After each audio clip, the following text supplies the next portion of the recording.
बिस्मिल्लाहिर्रहमानिर्रहीम अस्सलाम वालेकुम।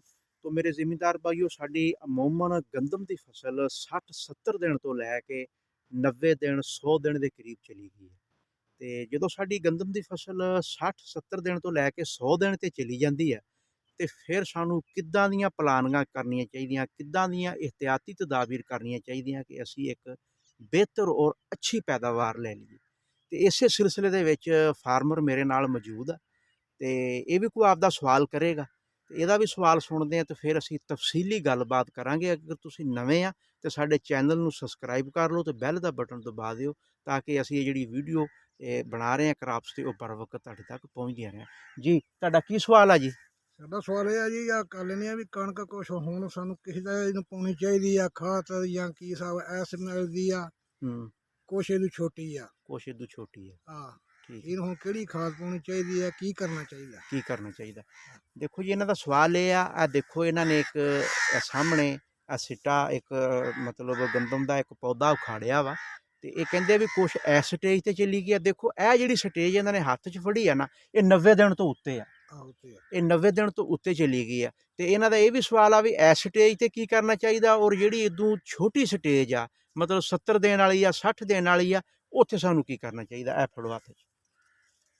ਲਓ ਜੀ ਮੇਰੇ ਨਾਜ਼ਰੀਨ, ਮੈਂ ਇਹ ਗੱਲ ਕਰਾਂਗਾ ਕਿ ਸਾਡੀ ਜਿਹੜੀ ਗੰਦਮ ਦੀ ਫਸਲ ਜਦੋਂ ਗੋਭ ਤੇ ਚਲੀ ਜਾਂਦੀ ਹੈ ਨਾ ਤੇ ਉਦੋਂ ਸਾਨੂੰ ਗੋਭ ਦਾ ਪਾਣੀ, ਪਹਿਲੀ ਗੱਲ ਇਹ ਆ ਕਿ ਗੋਭ ਦੇ ਪਾਣੀ ਦੀ ਸਾਨੂੰ ਬੜੀ ਇਹਤਿਆਤ ਕਰਨੀ ਚਾਹੀਦੀ ਹੈ, ਬੜਾ ਸੋਚ ਸਮਝ ਕੇ, ਕਿਉਂਕਿ ਇਹਨੂੰ ਹੁਣ ਜ਼ਰੂਰਤ ਹੈਗੀ ਆ ਪਾਣੀ ਦੀ। ਕਿਉਂ ਇਹ ਹੁਣ ਸਿੱਟਾ ਲੈ ਰਹੀ ਆ, ਝੰਡੇ ਵਾਲਾ ਪੱਤਾ ਜਿਹੜਾ ਨਾ ਉਹ ਖ਼ਤਮ ਹੋ ਗਿਆ ਵਾ, ਇਹ ਹੁਣ ਸਿੱਟੇ ਦੇ ਮਰਹਲੇ 'ਚ ਚਲੀ ਗਈ ਆ ਤੇ ਇੱਥੇ ਆ ਕੇ ਸਭ ਤੋਂ ਪਹਿਲਾ ਔਰ ਜ਼ਰੂਰੀ ਕੰਮ ਇਹ ਆ ਕਿ ਅਸੀਂ ਇਹਨੂੰ ਥੱਲਿਓਂ ਗਿੱਲਾ ਰੱਖਣਾ, ਇਹਨੂੰ ਥੱਲਿਓਂ ਖੁਸ਼ਕ ਨਹੀਂ ਅਸੀਂ ਕਰਨਾ। ਤੇ ਦੂਸਰਾ ਆ ਗਿਆ ਖਾਦ ਦਾ ਮਰਹਲਾ ਕਿ ਜਿਹੜੀ ਇੱਦਾਂ ਦੀ ਆ ਉਹਨੂੰ ਅਸੀਂ ਖਾਦ ਕਿੱਦਾਂ ਦੇਣੀ ਆ ਔਰ ਜਿਹੜੀ ਸਾਡੀ ਛੋਟੀ ਆ ਉਹਨੂੰ ਅਸੀਂ ਖਾਦ ਕਿੱਦਾਂ ਦੀ ਦੇਣੀ ਹੈ।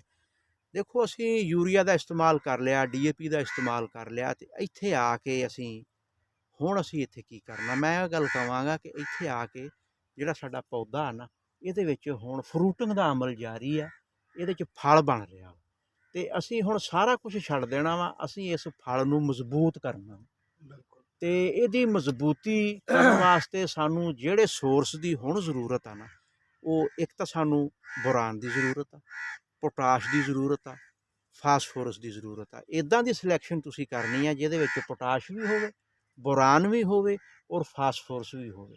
ਮਤਲਬ ਤਿੰਨਾਂ ਦਾ ਕੰਬੀਨੇਸ਼ਨ ਜਿਹੜਾ ਨਾ ਉਹ ਤੁਸੀਂ ਅਗਰ ਤਾਂ ਤੁਸੀਂ ਲਿਕੁਇਡ ਹਾਲਤ ਦੇ ਵਿੱਚ ਕਰਨਾ ਫਿਰ ਤੁਸੀਂ 5 ਲੀਟਰ ਫੀ ਕਿੱਲੇ ਦੇ ਹਿਸਾਬ ਨਾਲ, ਅਗਰ ਪਾਊਡਰ ਫਾਰਮ ਦੇ ਵਿੱਚ ਆ ਤੇ ਫਿਰ 12.5 ਕਿਲੋ ਫੀ ਕਿੱਲੇ ਦੇ ਹਿਸਾਬ ਨਾਲ ਤੁਸੀਂ ਇਹਦਾ ਜਿਹੜੀ ਆ ਨਾ ਫਲੱਡ ਉਹ ਤੁਸੀਂ ਲਾਜ਼ਮੀ ਕਰੋ। ਇਹਦੇ ਨਾਲ ਇੱਕ ਤਾਂ ਤੁਹਾਡਾ ਜਿਹੜਾ ਮੇਲ ਔਰ ਫੀਮੇਲ ਦਾ ਜਿਹੜਾ ਨਾ ਰੀਪਰੋਡਕਟਿਵ ਸਿਸਟਮ ਉਹ ਮਜ਼ਬੂਤ ਹੋ ਜਾਏਗਾ ਤੇ ਤੁਹਾਡਾ ਜਿਹੜਾ ਬਾਰਾਵਰੀ ਦਾ ਕੰਮ ਆ ਉਹ ਵੀ ਅੱਛੇ ਤਰੀਕੇ ਨਾਲ ਹੋਏਗਾ।